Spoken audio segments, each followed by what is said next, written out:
حضرت موسیٰ علیہ الصلاۃ والسلام کے بعد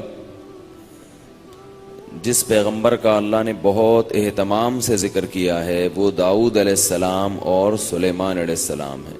انبیاء تو درمیان میں اور بھی آئے ہیں،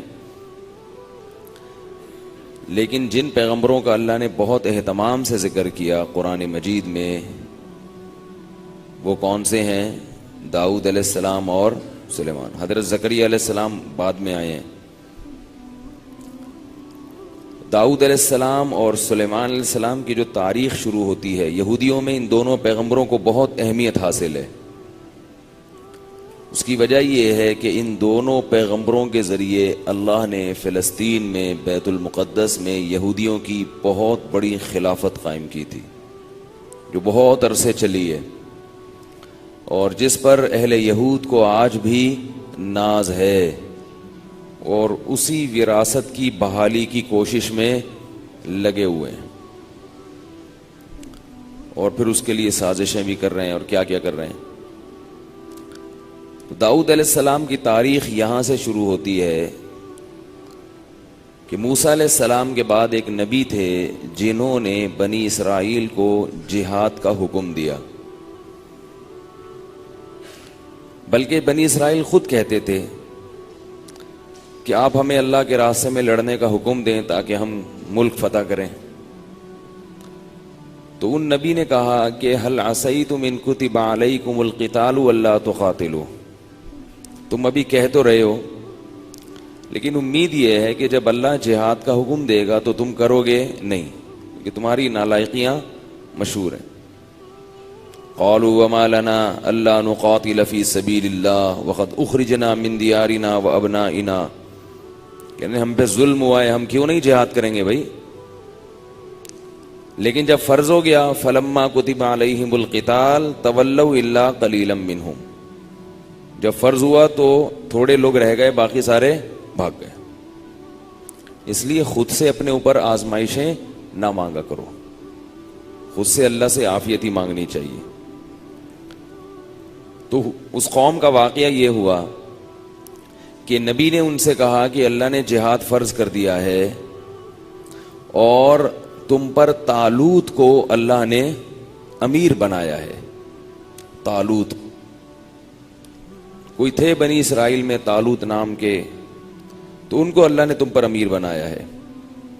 قالوا انا یکون له الملک علینا،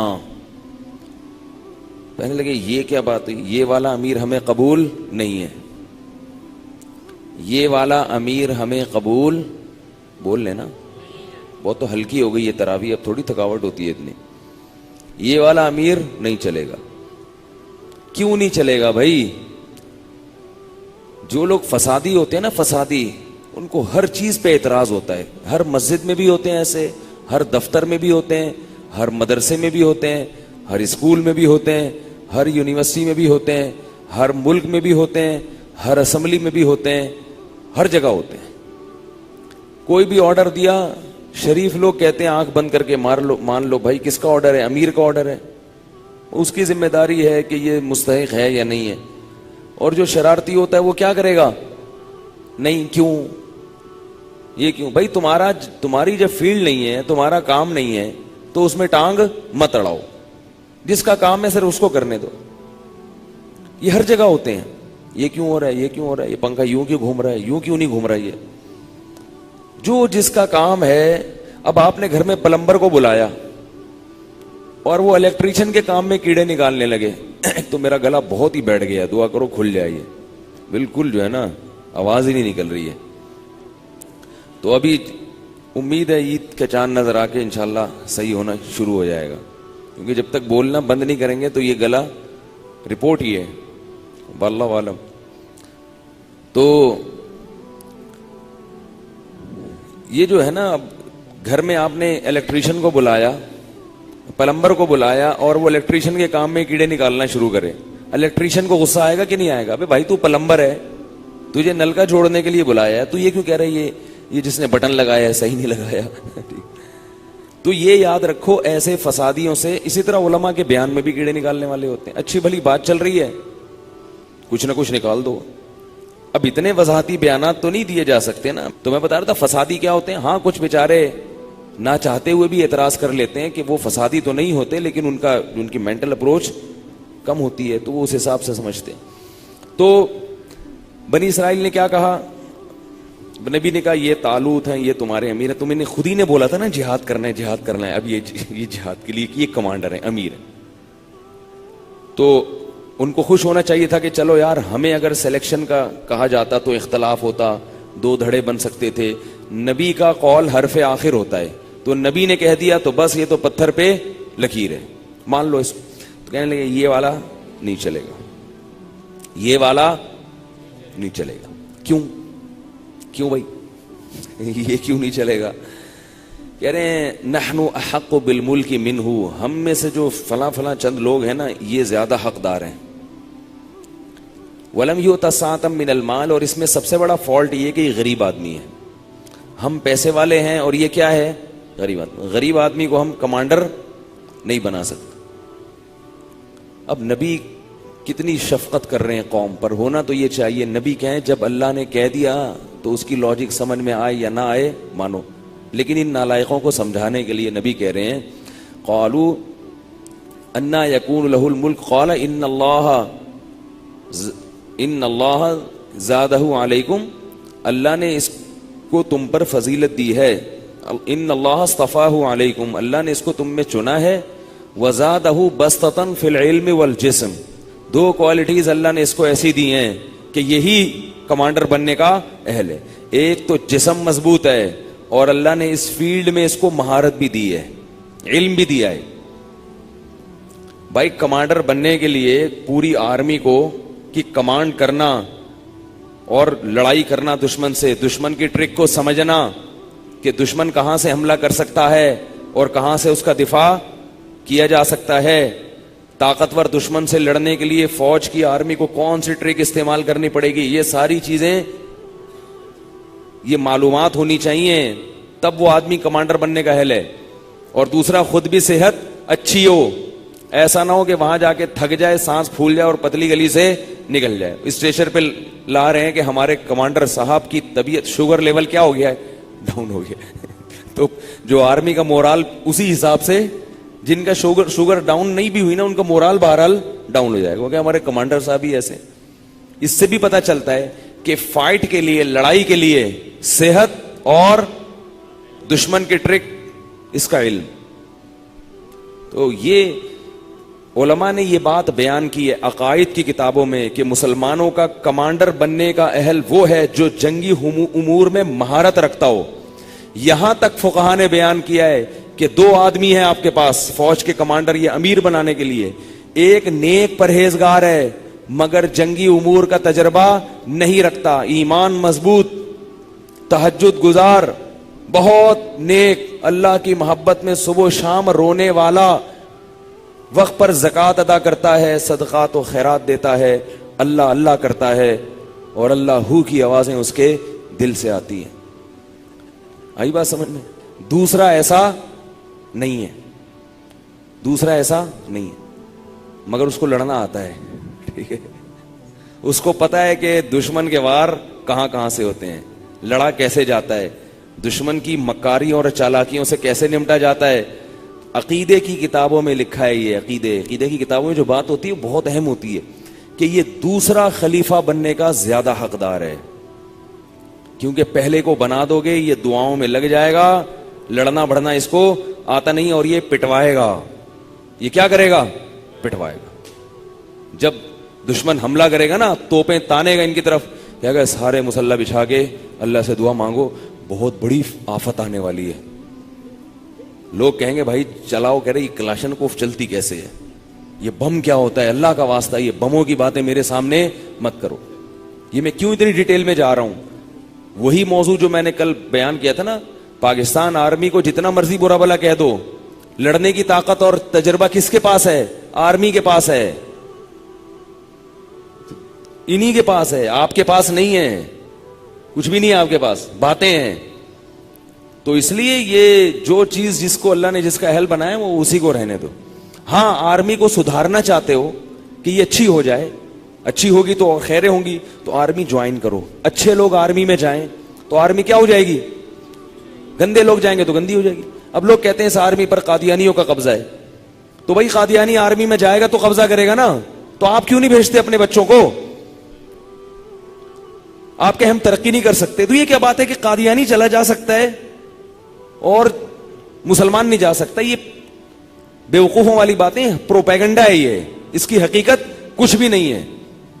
کتنے آرمی میں آفیسرز ہیں جو تبلیغ میں وقت لگاتے ہیں، کتنے آفیسرز ہیں جن کے علماء سے تعلقات ہیں. تو اگر یہ آرمی قادیانیوں کے مکمل کنٹرول میں ہوتی یا اسلام دشمنوں کے کنٹرول میں ہوتی، وہ تبلیغ میں وقت لگانے دیتے ان کو. تو بات یہ ہے کہ ہم لوگ پیڑے کھانے کے عادی ہو گئے. ہم چاہتے ہیں 2 دن میں انقلاب آ جائے اور بھائی یوں ہو جائے اور چھو منتر ہو جائے اور امام مہدی آ جائیں اور دجال پہ کتابیں لکھی جا رہی ہیں امام مہدی آنے والے ہیں. لوگ کہہ رہے ہیں وہ آئے پھر دیکھو کیا ہوتا ہے. او بھائی امام مہدی جب آئیں گے وہ آئیں گے. آپ کے ذمے جو کام ہے، جو گراؤنڈ ریئلٹیز کو دیکھ کر آپ وہ کام نمٹائیں. میں اکثر واقعہ سناتا ہوں نا، لاہور میں کسی نے مجھے فون کیا کہ لاہور کے جج نے اتنا الٹا غلط فیصلہ کیا اور یہ ایسے ہیں جج ویسے ہیں. میں نے کہا بھائی آپ اپنے بچوں کو وکیل بناؤ، جج بناؤ. کیا خیال؟ آپ اپنے بچوں کو کیا بناؤ؟ آپ بنائی، آپ خانقاہ میں بیٹھے ہو، آپ تبلیغ میں وقت لگا رہے ہو، لگاؤ. پھر وہی میرے خلاف بیان آ جائے گا. تبلیغ کسی کے مخالف نہیں ہوں، تبلیغ میں وقت لگ رہا ہے تو اتنی سینس بھی پیدا ہو رہی ہے. لیکن یہ کافی نہیں ہے. جب وقت لگایا آپ کی سوچ تبدیل ہو گئی. اب آپ بولو میرا بچہ کیا بنے گا؟ جج بنے گا.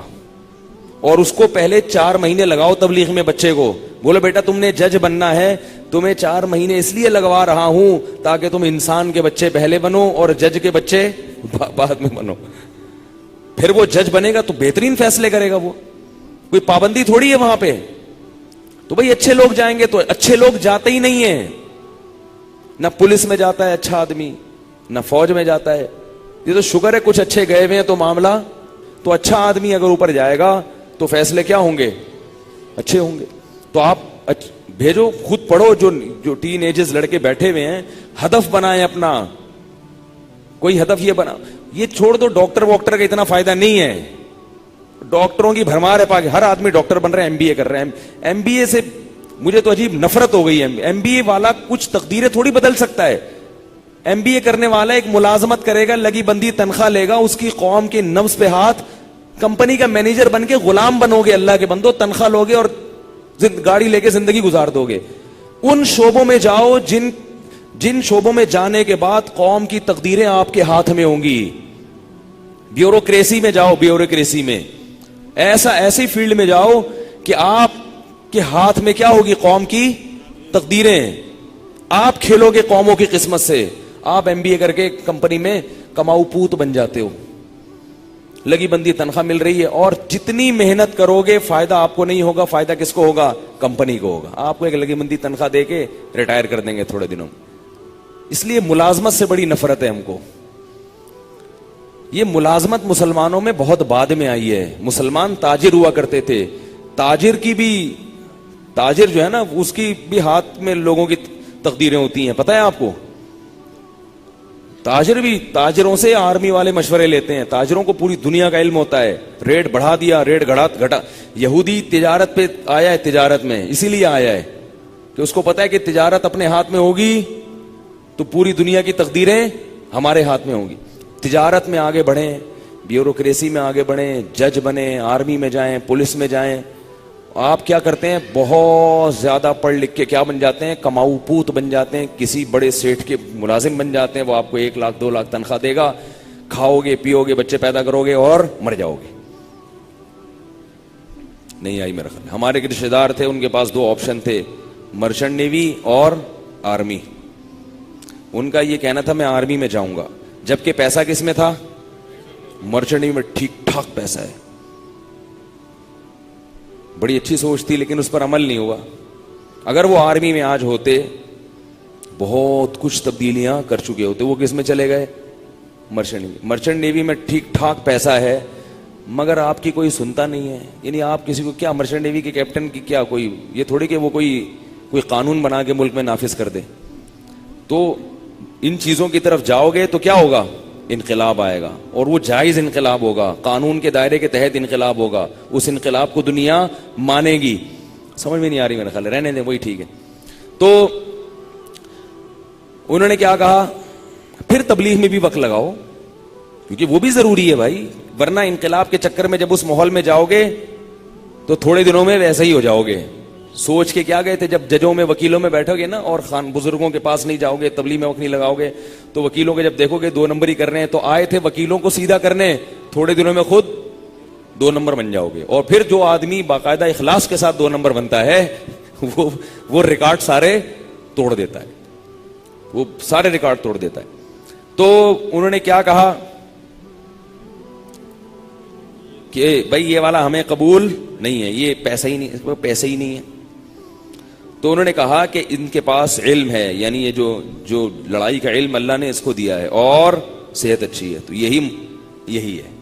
پھر کیا ہے اس کا مطلب؟ تقوی کی نفی نہیں ہے. تقوی کے بغیر تو اللہ کی مدد نہیں آتی. بتانا یہ مقصد ہے کہ صرف تقوی نہیں ہے, صرف تقوی نہیں ہے, ظاہری اسباب اختیار کرنا جو دنیا میں کامیابی کے ہیں وہ ضروری ہیں, وہ بھی اتنے ہی ضرور بلکہ تقوی کا حصہ ہیں وہ. تو بہرحال نبی نے کہا کہ یہی ہیں, تو پھر مان لیا انہوں نے, اور بتایا کہ ان کی یہ نشانیاں ہیں. ایک تابوت آئے گا جس میں حضرت موسیٰ علیہ السلام اور ہارون علیہ السلام کی چھوڑی ہوئی چیزیں ہوں گی. واقعہ لمبا ہے, میں بہت سمیٹ رہا ہوں. پھر کیا ہوا, طالوت علیہ السلام کے لشکر میں کی قیادت میں یہ بنی اسرائیل کا لشکر گیا ہے. چاہ نہیں رہے تھے لڑنا لیکن چلے گئے. اب مقابلہ تھا جالوت سے, جو دشمن کا کمانڈر تھا وہ کون تھا؟ جالوت. اور دشمن کی تعداد بہت زیادہ تھی, بہت زیادہ تعداد تھی. تو اب اللہ نے ان کو کا امتحان لیا. یہ لیا کہ نبی نے ان سے کہا کہ راستے میں نہر آئے گی, دریا آئے گا, پیاس لگ رہی ہوگی مگر اس سے پانی نہیں پینا, اس سے پانی نہیں پینا. جو پانی پیے گا اس کا میرے سے کوئی تعلق نہیں ہے, جو نہیں پیے گا صبر کرے گا وہ مجھ میں سے ہے. وہ نہر آئی ہے, اکثر نے پانی پی لیا, تھوڑے سے لوگ رہ گئے جنہوں نے نہیں پیا. اس گناہ کی نحوست یہ پڑی ہے کہ ایک تو لشکر کی تعداد ویسے ہی زیادہ تھی, لشکر یعنی دشمن کے لشکر کی تعداد, ان کی اپنی تعداد کم تھی, تو گناہ کی وجہ سے ان میں اور کم ہمتی پیدا ہو گئی. گناہ جو ہے نا وہ تو انسان کو کم ہمت بنا دیتا ہے, کم ہمتی پیدا ہو گئی. کم ہمتی پیدا ہوئی اور شیطان نے ان پر حملہ کر دیا, اور یہ کہنے لگے لا طاقت لنا اليوم بجالوت وجنودی, اتنے بڑے لشکر اور جالوت جیسے طاقتور کمانڈر سے ہمارے لیے لڑنا ممکن نہیں ہے, اور بھاگ گئے میدان جنگ سے. وہ جو تھوڑے سے رہ گئے تھے بنی اسرائیل میں, انہوں نے کہا کم من فئۃ قلیلۃ غلبت فئۃ کثیرۃ باذن اللہ. دیکھو پیغمبر نے جب لڑنے کا حکم دیا ہے تو یہ جہاد فرض عین ہے نا. اگر اس میں شکست کا عنصر ہوتا تو اللہ یہاں لڑنے کا حکم نہ دیتے. تو کتنی دفعہ اللہ نے کمزوروں کو طاقتور پہ غالب کیا ہے, لہذا اللہ غالب کرے گا, ہمت کرو. انہوں نے کہا نہیں ہم نہیں لڑ رہے. جب لڑائی ہوئی ہے وہ تھوڑے سے لوگ میدان میں آ کے کھڑے ہو گئے, وہ اور تھوڑے سے رہ گئے تھے, اور ان کا کتنا حوصلہ کہ اپنی قوم کو بھاگتے ہوئے دیکھ بھی رہے ہیں, ایسے میں تو اور حوصلہ ڈاؤن ہوتا ہے. مگر وہ بہت ہی بنی اسرائیل کے منجے ہوئے لوگ تھے جنہوں نے پانی بھی نہیں پیا اور اپنی قوم کو بھاگتے ہوئے دیکھا, پھر بھی میدان میں ڈٹ گئے اور قوم کی طاقت سے بھی متاثر نہیں ہوئے. اور جب لڑائی کا میدان گرم ہوا ہے تو اتنی زور کی لڑائی ہوئی ہے, دشمن نے اتنا سخت حملہ کیا ہے کہ اللہ فرماتے ہیں یہ تھوڑے سے ایمان والے لوگ اللہ سے دعا مانگنے لگے, ربنا افرغ علینا صبرا, اے اللہ ہمیں صبر کی توفیق نہیں چاہیے, صبر کی بالٹیاں ہمارے اوپر انڈیل دے. یہاں ہمارے لیے مقابلہ ممکن, ایسے موقع پہ اللہ دعائیں قبول کرتا ہے. اسباب پورے اختیار کر لو. ہم کیا کرتے ہیں, بیٹھے بیٹھے پیڑے کھانے کے عادی ہیں. وہ ایک مولوی صاحب شہادت کی بہت دعا مانگتے تھے, اللہ مجھے شہادت چاہیے. کسی نے کہا مولوی صاحب جہاد پہ تو آپ جاتے نہیں ہیں, حلوے میں تو کوئی بم رکھ کے دے گا نہیں, آپ ہے بھائی حلوے کھاتے رہتے ہیں تو شہادت کہاں سے ملے گی. تو وہ اتنی سخت لڑائی تھی کہ اب اللہ سے کیا کر رہے ہیں, کیسے عجیب افراغ کہتے ہیں عربی میں انڈیلنا. ایک ہوتا ہے نا کسی پہ چھڑکنا, ایک ہوتا ہے کسی کو کوئی چیز دینا. انڈیلنا کہتے ہیں پوری بالٹی اٹھا کے کسی کے سر پہ ایسے ڈال. اے اللہ تھوڑے سے صبر سے کام نہیں چلے گا, افرغ علینا صبرا, تو صبر کی بالٹیاں بھر بھر کے ہمارے سروں پہ انڈیل دے, بہت سخت تیری, ورنہ اتنی سخت لڑائی میں پاؤں قدم نہیں جم سکتے. وثبت اقدامنا, اور ہمارے قدموں کو زمین پہ جما دے, گاڑ دے, ایسا نہ ہو پیچھے ہٹ جائیں. وانصرنا علی القوم الکافرین, اور ان کافروں کے مقابلے میں ہماری مدد کر. تو اللہ فرماتے ہیں کہ کہاں نقشہ ناکامی کا تھا, اللہ نے دعا قبول کی. فہزموہم باذن اللہ, اللہ کے حکم سے اس چھوٹی سی جماعت نے اس بہت بڑی جماعت کو شکست دے دی. اور اس چھوٹی سی جماعت میں داؤد نام کے جو بنی اسرائیل کے تھے, جن کو ابھی تک نبوت نہیں ملی تھی, انہوں نے اور زیادہ بہادری دکھائی ہے. ویسے تو یہ تھوڑی سی جماعت بہت بہادر اور اللہ کے خوف سے ڈرنے والی, ان میں جو داؤد تھے انہوں نے کس کو قتل کیا؟ جالوت کو. انہوں نے کہا کہ ورنہ کمانڈر کو نشانہ بنانا آسان نہیں ہے. اسپیشل انہوں نے جا کے وقتل داؤد جالوت, داؤد نے جا کے کس کو قتل کیا ہے؟ یہ تھا ہمارا ماضی, یہ تھے مسلمان. آج کوئی نیک آدمی ہو, جتنا عجیب سا ہوگا, اب بتاؤ داؤد علیہ السلام میں کوئی صلاحیتیں ہوں گی نا کہ میدان جنگ میں لڑے ہیں اور ایسی فائٹ کی ہے, کچھ بازوؤں میں طاقت ہوگی, کچھ تلوار میں طاقت ہوگی, تلوار چلانا جانتے ہوں گے اتنے زاویوں سے, اور جنگ کے حربے جانتے ہوں گے, تبھی تو جا کے ڈائریکٹ کس پہ وار کیا ہے؟ جالوت پہ, کہ کمانڈر کو ماروں گا میں. یہ مہارت کے بغیر, بازوؤں میں طاقت کے بغیر, اچھی صحت کے بغیر ممکن ہے؟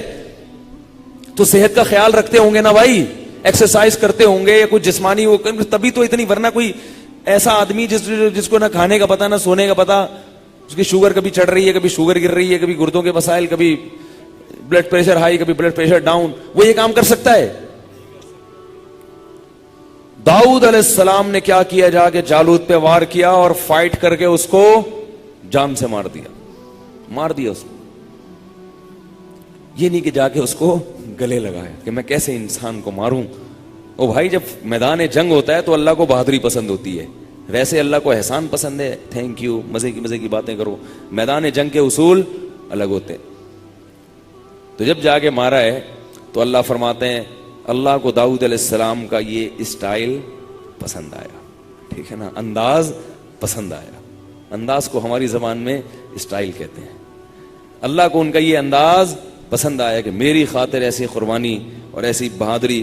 آتاہ اللہ الحکمہ, اللہ نے ان کو حکمت بھی دی, نبوت بھی دی, اور اللہ نے ان کو بادشاہت بھی دے دی. آئندہ کے لیے کون سلیکٹ ہو گیا امارت کے لیے؟ داؤد علیہ السلام. کمانڈر بن گئے, اور کمانڈر بننے کے بعد بادشاہ بن گئے.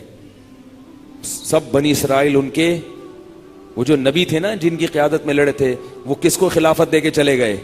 داؤد علیہ السلام. اور جب اتنے جو کمانڈر جب بہادر ہوتا ہے نا تو نیچے والوں میں بھی حوصلہ پیدا ہوتا ہے. آج کل جتنے یہاں پر اللہ معاف فرمائے نیک لوگ ہیں جو ماشاءاللہ بہت سارے جہاد وہاد کر رہے ہیں, تو مشاہدہ یہ ہوتا ہے کہ ان میں سے اکثر کے کمانڈر کبھی دیکھا نہیں کہ وہ, سمجھ میں نہیں نا, وہ کبھی دیکھا نہیں کہ وہ بھی کبھی یعنی جہاد, میں نے سنا ہے کہ کبھی جہاد پہ گئے ہوں یا کر رہے ہوں, تو وہ رپورٹ یہی ہے. باقی اللہ بہتر جان. جتنی بھی تنظیمیں ہیں دیکھ لیں آپ ان کے بڑوں کو, تقریریں ہیں, تقریر اچھی ہوتی ہے.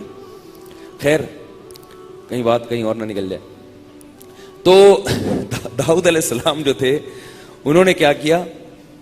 ہاں پبلک جاتی ہے, پبلک جا رہی ہے. کشمیر کے نام پہ جتنا جہاد ہو رہا ہے پبلک جا رہی ہے, پبلک بہت جا رہی ہے, شہید بھی ہو رہی ہے, سب کچھ ہو رہا ہے. لیکن جو چلانے والے ہیں نا وہ کیا کرتے ہیں؟ وہ شہادت کے فضائل سن کے روتے ہیں اور پبلک کو رلاتے ہیں. لیکن شہادت کے لیے کبھی ان کو یہ نہیں ہوا کہ یار اتنے بچے ہم نے کشمیر میں شہید کروائے تو چلو ہم بھی تھوڑا سا گولی کھا کے آ جائیں وہاں. رپورٹ ہے, یہ ہو سکتا ہے غلط رپورٹ ہو سکتا ہے غلط خبریں ہوں, ہمیں کیا پتا بھائی, لیکن رپورٹیں اس قسم کی آ رہی ہیں. تو اس لیے خیر کہاں سے کہاں بات چلے گی. تو وہ جو تھے, وہ جو داؤد علیہ السلام تھے نا, کہ پھر ان کی بادشاہت قائم ہوئی ہے. پھر انہوں نے اس ملک پہ قبضہ کیا, بیت المقدس پہ قبضہ کیا, وہاں جو ہے نا اللہ کے دین کا جھنڈا گاڑا. اس کے بعد داؤد علیہ السلام نے جو لڑائی لڑی ہے دنیا میں, گھوڑے دوڑائے ہیں, جو فائٹ کی ہے, بہت بڑے علاقے پر داؤد علیہ السلام کی حکومت قائم ہو گئی. اور داؤد علیہ السلام بے انتہا عبادت گزار تھے. رات ان کی تہجد میں گزرتی اور دن ان کا روزے میں گزرتا. روزہ رکھنے سے کبھی بھی انسان کمزور نہیں ہوتا. اتنے طاقتور تھے, روزے رکھتے تھے. اس سے پتہ چلتا ہے روزے سے کمزوری نہیں, روزے سے صحت اچھی ہوتی ہے. یہ دماغ سے وسوسہ نکال دو. لیکن داؤد علیہ السلام کا روزہ ہوتا کیسا تھا؟ وہ بڑا ٹیکنیکل قسم کا روزہ تھا جو سب سے مشکل ہے. نبی صلی اللہ علیہ وسلم نے فرمایا سب سے افضل روزہ وہ روزہ ہے جو داؤد علیہ السلام رکھتے تھے. پوری زندگی ایسے ایک دن روزہ ایک دن ناغا, ایک دن روزہ ایک دن ناغا, ایک دن روزہ ایک دن ناغا. اس کو سب سے افضل روزہ کیوں قرار دیا؟ اس لیے کہ روزے کا مقصد جسم کو کمزور کرنا نہیں ہے, روحانی طاقت بڑھانا ہے. اگر آپ روزانہ روزہ رکھیں گے ساری زندگی, پھر یقیناً جسم کمزور ہوگا. کیونکہ روز اگر رکھتے ہی چلے جائیں گے نا, ناغا ہی نہیں ہوگا, جسم کمزور ہوگا, روحانی قوت نہیں بڑھے گی. کیونکہ آپ روزے کے عادی ہو جائیں گے تھوڑے دنوں میں. جس چیز کا انسان عادی ہو جاتا ہے پھر اس میں مجاہدہ ختم. اب ایک دن روزہ ہو, اگلے دن ناغا ہو, جسمانی تو قوت بھی بحال رہے گی اور روزے کی عادت پڑے گی نہیں. ہر دن روزہ رکھنا سخت مشکل لگے گا, بہت نفس پہ. کیونکہ ایک روٹین میں جب ہم آتے ہیں نا عادت پڑ جاتی ہے اس کی. جیسے رمضان میں عادت پڑ گئی, میں روزانہ اٹھ رہے ہیں, آٹومیٹک طریقے سے اٹھ رہے ہیں, کھا رہے ہیں, پراٹھا کھا رہے ہیں, پیٹ میں جا رہا ہے, نماز پڑھنے آئے. ایسے جیسے روبوٹ نہیں ہوتا, واپس چلے گئے, ادھر پلر پہ بیٹھے, تھوڑی گپ شپ لگائی, ادھر جائے, سو گئے, پھر اٹھے, لیٹرین میں گئے, نہائے دھوئے, ظہر کے لیے آ گئے. وہ روٹین میں آ جاتا ہے نا انسان. عشاء کے بعد بیٹھے, تراویح کے بعد بیان کیا اور چل دیے. تو جو چیز روٹین میں آتی ہے اس کے انسان کیا ہو جاتا ہے, عادی. روٹین سے ہٹ کے جو کام ہوتا ہے, ایک دن روزہ ایک دن ناغا, تو وہ بڑا مشکل ہے. داؤد علیہ السلام نے ساری زندگی اس مشکل میں گزاری ہے. ایک دن روزہ رکھیں گے, ایک دن ناغا. اس سے صحت اچھی رہتی ہے, کیونکہ روزانہ کھانا ضروری نہیں ہے, اس سے کولیسٹرول بڑھتا ہے اور کوئی فائدہ نہیں ہوتا. تھوڑا کھانا اچھا ہے انسان کے لیے. اور رات کو کیا تھے, تہجد گزار, اتنی عبادت کرتے تھے. تو اللہ نے, اور داؤد علیہ السلام کو جو اللہ نے معجزے دیے تھے, کیونکہ جب انہوں نے اللہ کے لیے قربانی دی تو اللہ نے بھی ان کو نوازا. ان میں داؤد علیہ السلام کے معجزوں میں 3 معجزے اللہ نے خاص ذکر کیے ہیں. نمبر 1, لوہا ان کے ہاتھ میں نرم کر دیا اللہ نے. جنگوں میں ضرورت تھی, اتنی فیکٹریاں کے لوہے بنا بنا کے زرہیں بنائے, اللہ نے کہا تیرے ہاتھ میں لوہا آتے ہی نرم ہو جائے گا, جہاں چاہو ڈھال دو. تو داؤد علیہ السلام نے زرہیں بنانا شروع کی ہیں. یہ تھے دیندار پہلے زمانے کے. آج دیندار آدمی کو ٹیکنالوجی سے کوئی واسطہ, نہ جسمانی قوت سے نہ ٹیکنالوجی سے. یہ بھی قسم کی ٹیکنالوجی تھی نا جو اللہ نے معجزے کے طور پہ دے دی. نہ وہ لڑنا جانتا ہے نہ بھاگنا جانتا ہے. کسی نمازی بھائی کو بولے یار ذرا یہاں سے وہاں تک بھاگنا, نہیں بھاگے گا. بولے یہ کیوں بھاگوں میں, کیسے بھاگوں میں تو نماز پڑھتا ہوں, میں کیسے بھاگوں بھائی, ہیں میں تو نماز پڑھتا ہوں, میں کیسے بھاگوں, میں اچھا لگوں گا نمازی داڑھی کے ساتھ بھاگتا ہوا. ہمارے حضرت مفتی رشید احمد صاحب رحمہ اللہ, وہ لاٹھی چلاتے تھے نا, بن نوٹ بہت تیز چلاتے تھے, اس کے لیے بڑی کلاوازیاں کھانی پڑتی تھی. تو ایک دن وہ لاٹھیاں چلا رہے تھے اور ان کے ساتھ اور بھی علماء تھے. تو کسی نے حضرت مفتی محمد شفیع صاحب رحمہ اللہ سے شکایت کی کہ اتنی بڑی بڑی داڑیاں ہو کے اچھل رہے ہیں یہ لوگ, ان کو شرم نہیں آتی؟ اتنی بڑی بڑی داڑیاں رکھ کے یہ مولوی اچھل رہے ہیں, ان کو شرم نہیں آتی, کیسے اچھل رہے ہیں یہ؟ تو حضرت مفتی شفیع صاحب نے فرمایا داڑھی کا وردن تو ایک چٹانک بھی نہیں ہوتا بھائی, اسے رکھ کے اچھلنا کوئی مشکل نہیں.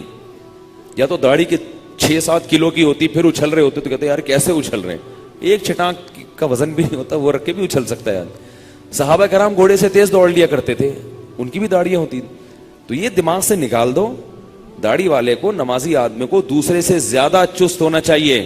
بیٹھا ہے تو ایسے ٹیک لگا کے بیٹھا ہوا ہے, توند آگے کو جا رہی ہے, ہل نہیں رہا, مطالعہ کر رہا ہے تو وہ اسٹائل ہے, چل رہا ہے تو ایسے رڑتا جا رہا ہے جیسے پتہ نہیں کوئی پھانسی گھاٹ کی طرف لے کے جا رہے ہیں اس کو, یہ کیا ہو رہا ہے. تو یہ نمازی بھائی ہمارے جتنے یہ دیندار لوگ ہیں, ان کو بہت زیادہ, یہ ہمارے اسلاف کی, پیغمبروں کی, صحابہ کی سنت ہے. سارے پھرتیلے ہوتے تھے, سارے چست ہوتے تھے. کسی کو اللہ نے بیماری کے طور پر موٹاپا دے دیا وہ تو الگ بات ہے. میں تبھی کہہ رہا ہوں کسی بھاری جسم والے پر طنز مت کرو. قدرت کی طرف سے بھی ہوتی ہیں چیزیں, امام محمد امام ابو حنیفہ کے شاگرد تھے, بے انتہا ذہین اور چست تھے, مگر بہت زیادہ موٹے تھے. لیکن کتنے ذہین تھے. امام شافعی کہتے ہیں میں نے موٹے لوگوں میں محمد ابن حسن جیسا ذہین نہیں دیکھا. تو بھاری جسم تھا. تو بھاری جسم کا مذاق اڑانا مقصد نہیں ہے. مذاق اڑانا کس کا مقصد ہے؟ سست لوگوں کا. سمجھ رہے ہو بات کو؟ تو خیر اب کیا ہوا ہے؟ تو داؤد علیہ السلام کو اللہ نے 3 معجزے بڑے زبردست دیے. ایک, لوہا ان کے ہاتھ میں نرم, اس سے زرہیں بناتے تھے, فوجیوں میں تقسیم کرتے تھے. دوسرا, ان کو جو اللہ نے معجزہ دیا, خوبصورت آواز. اتنی خوبصورت آواز تھی داؤد علیہ السلام کی کہ جب وہ تلاوت فرماتے زبور کی, اور ان کو اللہ نے کتاب بھی دی زبور, جب تلاوت کرتے تھے تو پرندے آ کے جمع ہو جایا کرتے تھے. پرندے جمع ہو جاتے تھے غول کے غول.